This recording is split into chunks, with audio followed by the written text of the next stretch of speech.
মেহেদি চলে যাচ্ছে, এই কারণে ইমা মেহেদিকে এত কিছু খাইতে দিছে, আমার কিছুই খাইতে দেয়নি।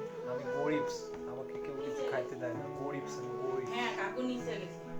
তুই মেহেদির জন্য এত কিছু দিলি, আমার জন্য কিছুই দিলি না। লো লো লো নে তুইও লো লো লাগতে লুলুলা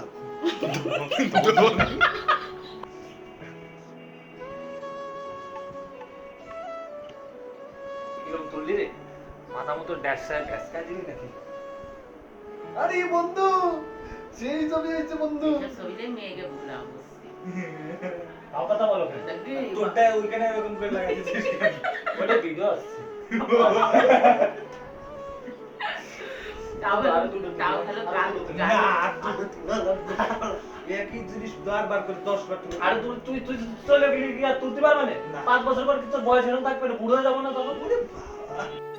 ইমার বড় বোন ফোন করেছিল, এই কারণে আমরা ভিডিও কলে কথা বলছিলাম, আপুর সাথে খুব দুষ্টামি করছিলাম, শয়তানি করছিলাম আমি আর মেহেদি।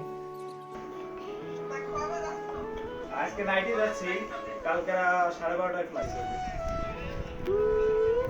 দুই প্রেমিকা না সরি প্রেমিক প্রেমিকা আমার একমাত্র গার্লফ্রেন্ড। হ্যাঁ, তোমার কত কাছে একমাত্র হয়?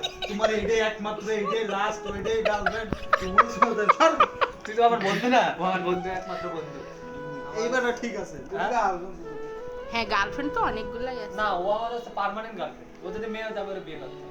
একদম পুরো সুন্দর টস্ট। ভাই এসব কথা আর কত মেরে কইছো তুমি? করো। মেয়েদের বাসায় যে চুপচাপ বসেছিলাম, সবারই মন খারাপ ছিল। রাত 11:30টার সময় ওর বাস ছিল, তো এলাকার অনেকেই ওকে বিদায় জানানোর জন্য এসেছে। মেহেদিকে বিদায় জানিয়ে বাসার উদ্দেশ্যে রওনা দিয়েছিলাম, অনেক খারাপ লাগছিল। ও আমার এত কাছের বন্ধু, ও এভাবে চলে গেল। আমি আসলে এই ব্যাপারটা মেনে নিতে পারছিলাম না।